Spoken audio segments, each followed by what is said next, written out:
Hello, welcome to a midweek farm update. It's Tuesday morning at the moment, but I'm just doing this intro now. Got a busy few days ahead. Heading down shortly to Cambridge.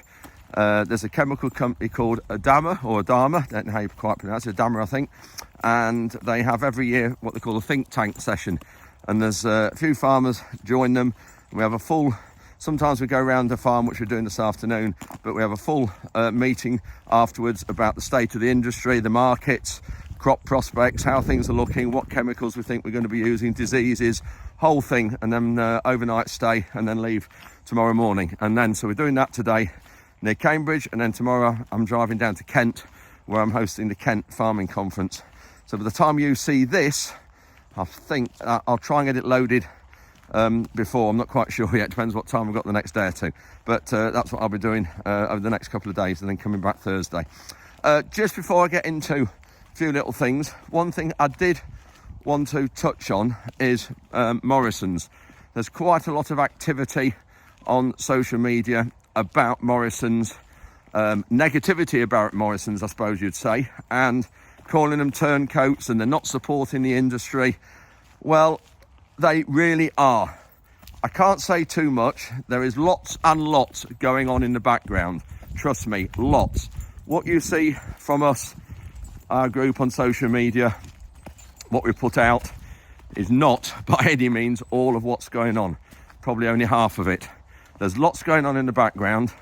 The injunction that everybody's kicking off about yesterday came out last week. For those of you who aren't aware of that, this is the link to that injunction, and what it is, when the crowd at Somerset blocked a food distribution centre at Bridgewater last Saturday for 24 hours, that was a Morrison's one. It affected 70 supermarkets for 5 days, and it cost Morrison's a huge amount of money, and I mean huge.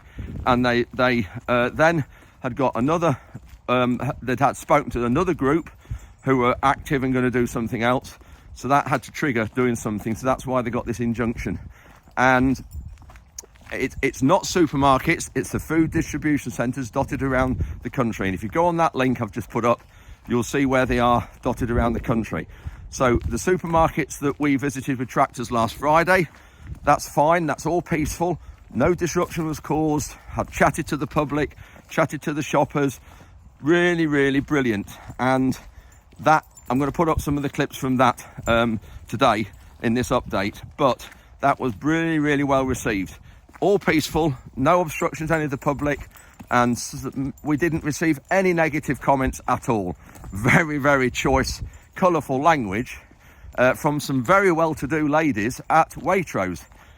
It took us all a bit by surprise, actually. I'm not going to say the words or phrases what they used here, because this is a friendly family channel, friendly family farm channel. So, but we really had some very, very positive comments, and so well received. Thank you for everybody who took part in those all over the country. Huge number of supermarkets were visited by tractors, very peaceful. It was what we called it was a public awareness day. So that injunction is not against things like that, because that's fine, but we didn't visit Morrison's. Few people did, but in our area we didn't. So the injunction is against the food centres and blocking those, and I always said doing that for 24 hours is an absolute waste of time, because all you do just is annoy people. And so I think I don't know whether it's had an effect. Obviously you might say Morrison's have come out in support after that. That might be the case, I don't know, but all I'm saying now is Morrison's are massively supportive. So please just spread the word. They're not turncoats, they're not trying to disrupt anything. All they're doing is protecting them and the consumer. But I can assure you, the contacts we're having and everything going on in the background, Morrison's are really, really supportive. Sainsbury's have also come out, said they back the farmers now, which is great. So that's 2, and I think Asda have come out as well. That's 3. What we really do need, I'm not sure about Asda, but I think that's right. What we really need is the big one, Tesco's, to come out and openly speak against the government. Because I think if we can get all the major supermarkets to do that, M&S as well, if we get them all to do that, it'll be really, really good. Anyway, please just spread the word. That injunction is no different to it was last week. Morrison's, Sainsbury's and I think Asda are supportive of farmers and British agriculture and speaking out against the government. Anyway, just noticed I got Barry in the background, just coming to do a little bit of diking work and scope some bridge ends out. Anyway, that's it for this update. A few little things going on around the farm, but I did just want to alert that in this midweek, just to so that you're all aware of what's happening and the latest things. So I'm now just finished walking the dogs. Got Frankie there, she can't jump up. Nala can, but I'll lift her in. Just about now to take the dogs back to Rhondda and then head off to Cambridge, and I'll be going in the Scirocco because that's much better travelling. Doing long distances, it does about 55 miles to the gallon, better than this Disco. Anyway, that's it for this intro. Show you one or two things now and we'll see you at the end, and thanks for watching. Having to leave my Discovery engine running because the battery's not brilliant on it. It hasn't been used for a couple of days and it's a 5-year-old vehicle and I think it's on the original batteries. Anyway, Barry's here. We'll just have a quick look at Barry, just doing some of this stuff on these bridge ends where we've got some stuff washed down. Do you remember Barry's done all these dikes out a year or two ago? That's actually a good one we've got.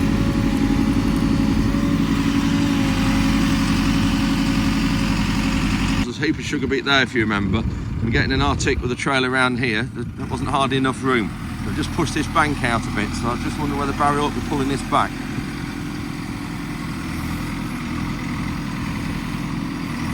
Got a heap there.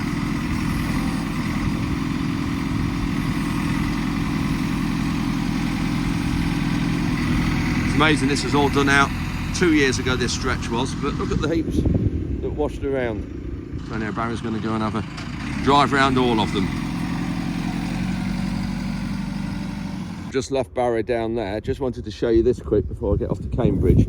This is the problem we've got. Look at that huge amount of debris there washed down, and some of that will have gone in the pipe as well, so we do need to clear this pipe that goes underneath here, and all underneath it comes out just this side, that hedge.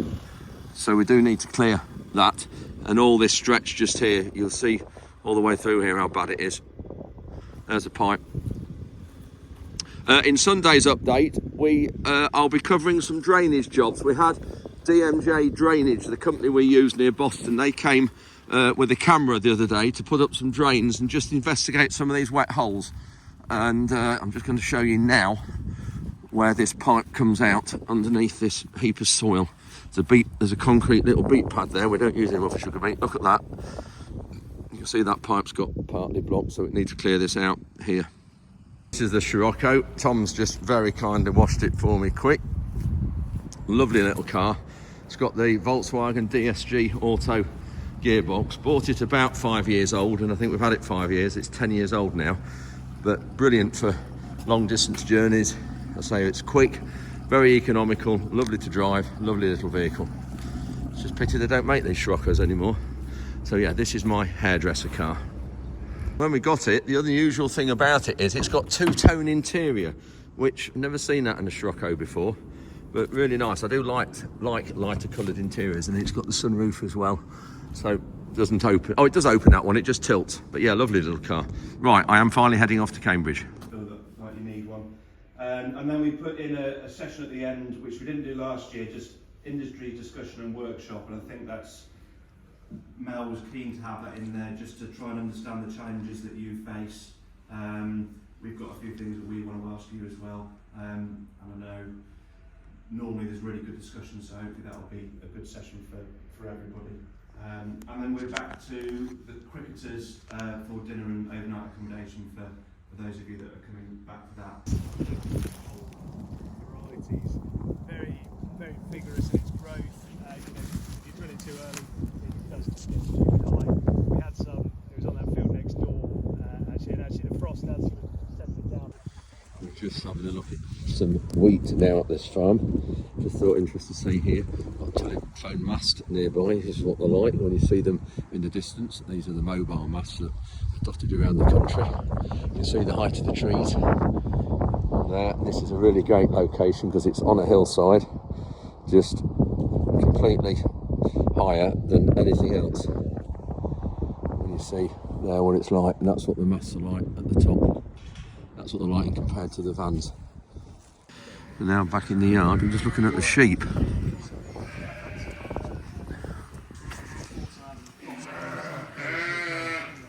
Dorsets, got some Yorkshire and things like that, but they weren't very hardy. Right. You know, it is quite a hard system in sort of, you know, yeah, so bit of a mixed bag. But no, they've had quite a good lambing off them so far.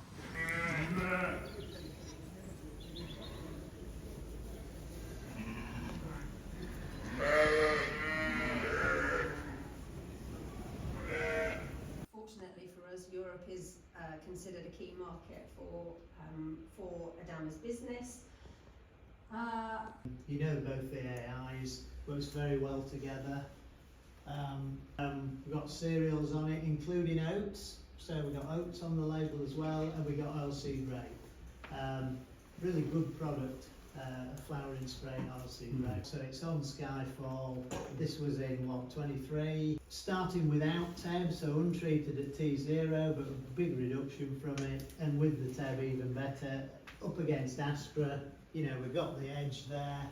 And then in yield, is an Accentis yielding better than the Astra treatments. It feels that always makes people feel a bit tired. Would you be selling it on its own? Gilboa, Yeah. as Andy said, it's, you know. It's Wednesday morning now, and Alexandra, I suppose you're my regional agronomist, aren't you? Yes, regional I am. Account manager, agronomist? Regional agronomist. Yeah, regional For agronomist. the northeast. So your area covers where? South Lincolnshire, right up to Berwick upon Tweed. So only a little tiny area. Yeah. Keeps you busy. Yeah, Right in trouble. it does, it does. Anyway, we had an interesting afternoon yesterday, looking at some of the products, a bit of discussion as well, but there's two products we can't talk about yet. So two products won't feature in this update, but I will feature them in due course. And over to Alexandra to explain what they are. Yes, so we have a new exciting molluscicide coming to the market. So that is a slug pellet to you and I. Yes, and then we have a very exciting new fungicide going to be coming in to the market in the next couple of years, and this year they're going to be in the regional trial sites that we've got across the country. So we saw quite a lot of data on that and a lot of trials information on that, and it does look a really exciting product, but it is probably maybe a couple of years away. It is. But yes, but we will probably see that in trial, and we might even get to try some of that on the farm at home. But just to carry on this update, if you remember, I spoke at a dealer service conference a couple of months ago, and I interviewed the head groundsman of Lord's Cricket Ground and also the head groundsman of Twickenham Stadium. So I've got those interviews. I'm going to put in this update as well, and so you're going to see those now. So Alexandra, thank you ever so much. We'll crack on. Andrew. Thank you. So I've got Carl McDonald here, who is head groundsman of Lord's. Yeah. So how long have you been doing the job, Carl? Just about 6 years now. And you wouldn't do anything else? Wouldn't do anything else. Absolutely love it. And I suppose Lord's is probably one of the premier cricket grounds in the world. Yeah, I think it's probably seen as the pinnacle job for certainly a cricket ground. Yeah. And how many guys do you have underneath you, or do you employ? Yeah, so we have 5 full time, and then we employ 4 during the summer, so up to 9 staff during the height of the season. Right. And is that just for Lord's? Have you got sort of practice grounds around nearby? Yeah, we got the main ground obviously, Yeah. and right behind the back of the stands is the practice ground, which is half a hectare. So Yeah. in total, we've got 2.5 hectares of grass to look after. Right, crikey. And we were just talking during the meal about you have a friend of mine, Simon, and Fine Turf come and do. So is that reseeding the outfield, and how often's that done? Yeah, so Fine Turf have had a relationship with Lord's for probably 21 years with Yeah. Simon, and obviously a high quality contracting firm. They do all our end of season renovations, so that's ending on the square to the outfield, which, you know, we corrow off the square, then renovate it, oversee. So for viewers, corrow off is where you take off what? Skin the top off the 10 square, mil, 10 mil maybe, 10 mil, yeah. all the fibre basically. Yeah. And then on the outfield, obviously heavy scarify, overseed, hollow core, top dress. Yeah. You know, so all the major machine work that Simon does, yeah. And then, so none of your grass is the hybrid turf with the plastic underneath it? Yeah, we got. It is? Yeah, we got, on the square we have 4 pitches that are hybrid, you know, so they're treated the same as they do everything else. Really. Yeah. And are they brought in at the site? You have them from Lincolnshire, they're brought in? No, so, sorry, they're stitch pitches. They're stitched, I know what you mean, yeah. So cisgrass. So, Yeah. we don't have hybrid turf. No, but it's like the stitch, I know what you mean. And so, looking at the amount of water you use as well, have you got all pop-up irrigation on the whole site? Over 90 pop-ups on the main ground outfield. Yeah. and then on the square we just use sprinkler heads. Right, yeah. And the amount of water, what capacity holding have you got? Listen, we never run out of water. That's Yeah, I basically bet what you I don't. say. You know, we drain at between 200 and 300 millimetres an hour. That's, you know, Crikey. yeah, it's a high drainage rate. It's a very highly spec'd outfield. Yeah. So, you know, this year's side, being so wet, you know, we use a lot of water. And so in during the season then, how many games, how often is it used? So we have over 60 games a year in Crikey. 6 months. So on average, that'll be over, you know, 1 game every 3 days. Yeah. Which is a hell of a lot of use, really. God, you don't realise that. You don't think it's as often as that. No, we work hard to make sure it doesn't look like that. Yeah, I bet you do, yeah. And how often does something have to be called off because of excess rain or the weather? No, if it stops raining, we get out within an hour, you know. It basically, as long as we can take the covers off quickly, you know, the ground's fit to play on, which is amazing, really. But I suppose it's all sand-based, isn't it? All sand-based. All sand-based. It's sort of built to a sort of US golf green spec. Yeah. Brilliant, great. Well, thanks for that, Carl. You're more than welcome. And good to meet you today as well. Fantastic, Cheers. Thank you. Cheers. So we've now got Jim Butter, who's head of grounds at Twickenham.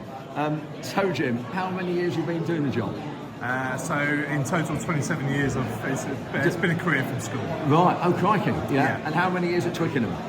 5 now, just over 5 years, so Yeah. I started in September 2019. Right, and number of staff in your team managing Twickenham?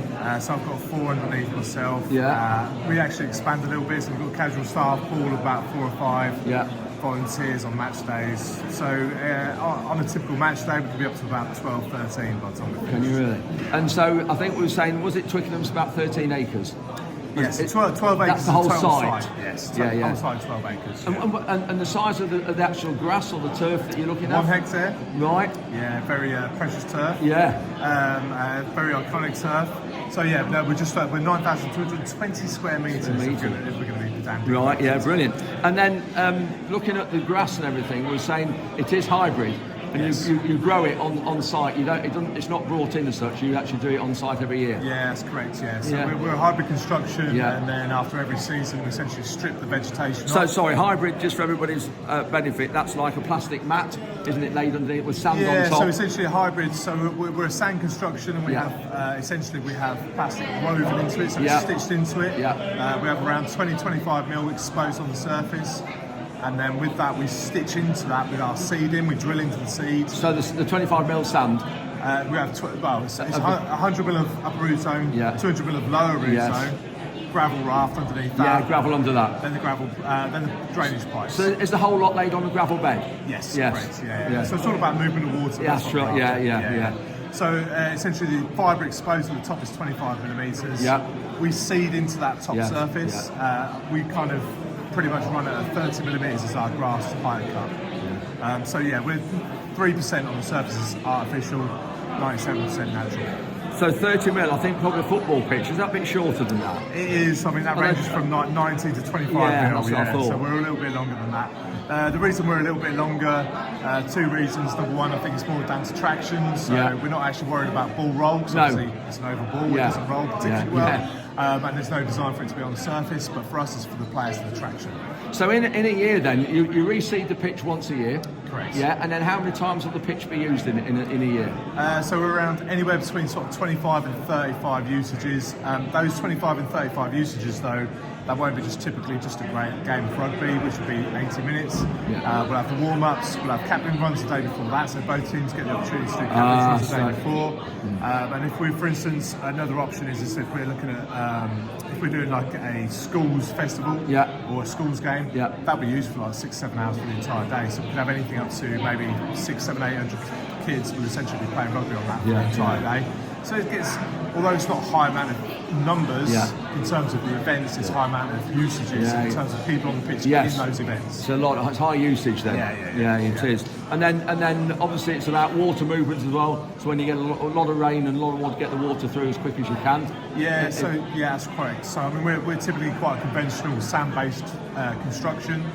It's like very similar to the USPGA golf greens. That's pretty much what it's based on. The whole idea is that we're able to move water very, very quickly and be able to get water away. So the idea being that pitch surface is never going to have water on it. It's going to impede the players when they play on it. So it will never flood. So typically we'll probably have anywhere between 400 millimetres and 1,000 millimetres per hour of infiltration rate. You Crikey. expect over a year. So you've got pop-up irrigation obviously on all of it, have you? On the whole correct. thing? Yeah, and you've yeah. got tanks and storage and everything outside? Yes, yeah, absolutely. Yeah. Yeah. So we're running 35 sprinklers with probably approximately use around anywhere between 45 and 75 cube of water per cycle, depending on obviously time of year and how much water is required. Yeah, crikey. And then also when you look at other events there, you have concerts there and things like that. Yes. And other events. And so what happens then? Do you board over the surface? Yeah, so typically we try and work it as our close season, so our rugby season finishes. We'll actually glyphosate the surface off, so it just gives us a bit of a head start. That's Roundup, like we use, Yes, yeah? yeah. So we'll glyphosate that surface off. That starts that whole process of killing off the vegetation that's on the surface. The promoters will then come in, they'll appoint logistics teams, they'll board out the pitch, they will set up everything up essentially for concert mode, staging, delay towers, mixing, boat zone, everything else. They'll host a concert, however many concerts we get. Then after that, they essentially de-rig, so everything comes back out over the next 48 to sort of 62 hours-ish, something like that. They'll have everything back out again, then it comes back to us and my team will renovate the surface, so we'll strip all the vegetation off, we'll top dress, we'll overseed, we'll fertilise, we'll put soil amendments in, and essentially we'll start the process again, so we'll essentially grow the pitch back. So you'll have more than one you'll try and do all the concerts at once when it's boarded? Yeah, so unfortunately, as our business model's a bit, it's dissimilar to Wembley. Wembley's got hybrid turf, they can chop and change how they wish. We have to work within a certain period of time so we can grow our pitch back in ready for the rugby season. Right, got you. Yeah. Great. Brilliant, Jim. That's really interesting. Thanks so much. No worries. We stayed last night at the Cricketers at Clavering near Royston. Now, I think this is the pub, for those chefs amongst you, where Jamie Oliver started cooking. And I think this is the pub that his parents used to have, and I think they've now sold it 2 or 3 years ago. But this is where Jamie Oliver first started cooking. We had a great meal last night, so thank you, Adama, for that, and overnight accommodation. Lots of good discussion as well, so it's all an interesting meeting. Anyway, if you're out this way or you know this area, really good pub to come for a meal. So that's it for this update. I'm now going to head on down to Kent, ready for the Kent Farming Conference, and we'll have some of that in Sunday's update. Thanks for watching. See you on Sunday.